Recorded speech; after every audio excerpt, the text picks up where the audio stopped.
सांसद पप्पू यादव को gangster Lawrence Bishnoi के नाम से धमकी देने वाले व्यक्ति को पुलिस ने गिरफ्तार कर लिया है। पूर्णिया पुलिस के अनुसार आरोपी महेश पांडे का लॉरेंस बिश्नोई या उसके गैंग से कोई लेना देना नहीं था। मिली जानकारी के मुताबिक आरोपी महेश पांडे पप्पू यादव से जुड़े कुछ लोगों के संपर्क में भी था। वो पप्पू यादव से जुड़े कुछ लोगों को जानता था, लेकिन पप्पू यादव से उसका सीधा कोई संपर्क नहीं था।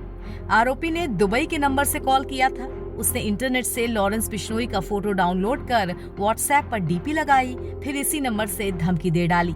जानकारी ये मिल रही है कि ये सिम दुबई में रहने वाली उसकी साली के नाम से था। पप्पू यादव को धमकी देने के पीछे उसका मकसद आर्थिक फायदा उठाना था या उसकी कोशिश थी कि वो किसी तरह पप्पू यादव का पीए बन जाए। आरोपी दिल्ली में कई सांसदों के यहाँ काम कर चुका है। आरोपी दिल्ली के एम्स में और आर्मी कैंटीन में भी काम कर चुका है।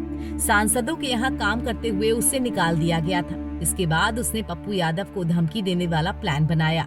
एसपी पूर्णिया की तरफ से ये बताया गया कि पप्पू यादव को कुछ और नंबरों से भी धमकी मिली है। इसमें ज्यादातर नंबर भारत के हैं, जबकि एक नंबर मलेशिया का है जिसकी जांच की जा रही है।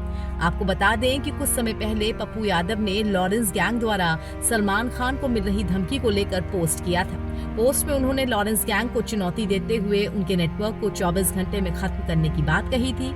इसके कुछ ही दिन बाद पप्पू यादव को भी एक कथित कॉल आई, जिसे उन्होंने खुद ही साझा किया। इस फोन कॉल में उन्हें जान से मारने की धमकी दी गई। इसके बाद उन्होंने सरकार से सुरक्षा भी मांगी और फिर नाराज होकर ये भी कहा कि सुरक्षा वापस ले लो।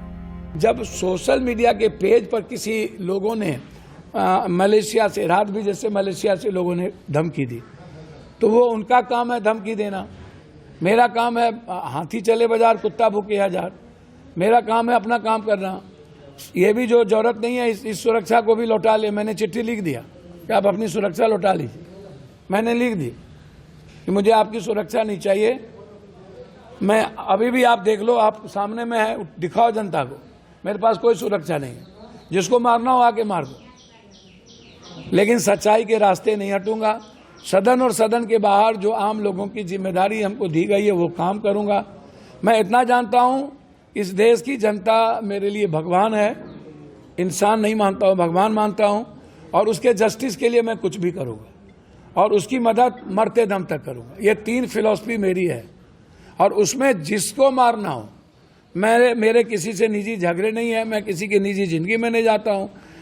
हर देश के नागरिक पर कोई संकट आता है तो वहां मैं रहता हूं, चाहे बाढ़ हो, पुरान हो। जो लोग आलोचना पार्टी के नाम पर करते हैं, गाली गलौज करते हैं, हम उनसे हाथ जोड़ के आग्रह करेंगे, सोशल मीडिया के कुछ लोगों से, यूट्यूबर्स, आप अपना काम करिए ना, आप अपनी बात करिए। हमको गाली गलौज देके क्या फायदा? हमारे साथ अपनी दुकान क्यों चलाना चाहते? आपको फोन भी आया था क्या? आता रहता। पूरे देश से हमेशा, आज से थोड़ी फोन आ रहा है। बचपने से हमको मारने की धमकी मिल रही है। सर, सबसे महत्वपूर्ण, हम कहाँ बाप बाप करते हैं? सर, महत्वपूर्ण बात यह है कि लॉरेंस बिश्नोई जेल के अंदर मुझको नहीं पता है कौन जेल से कैसे ऑपरेट हो रहा है, कौन प्राणी है। ये तो भैया भिंडर वाला कैसे ऑपरेट होता था, दुनिया में कौन कैसे होता था, सरकार ना समझेगी। मुझे कोई मतलब है ही नहीं किसके साथ सरकार है, किसके साथ नहीं है। इतनी बड़ी बड़ी घटना घटी, जब भी घटना घटती है, यहाँ पर अभी बाढ़ आया तो हम थे, या दारू में मरे तो हम थे। जब कोई घटना घट जाती है तो सुबह 5 बजे हम पहुँच जाते हैं। तो कोई एक बात तो है नहीं। तो हमें जो लगता है वो मैं सच्चाई के साथ करता हूं। आपको मिर्ची लगे तो मैं क्या करूं?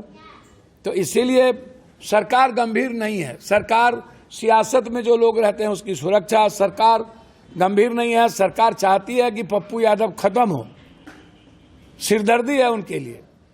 तो सरकार जाने, मैं सरकार से अब भीख नहीं मांगूंगा। हमें कानून के तहत उनको बताना था कि ऐसी घटना है, ये आप देख लीजिए। बता दें कि इस धमकी के बाद उन्होंने खुद ही केंद्र से सुरक्षा बढ़ाने की मांग की थी। पप्पू यादव को फिलहाल Y श्रेणी की सुरक्षा प्राप्त है, लेकिन अब वो Z श्रेणी की सिक्योरिटी चाहते हैं। NBT ऑनलाइन की रिपोर्ट।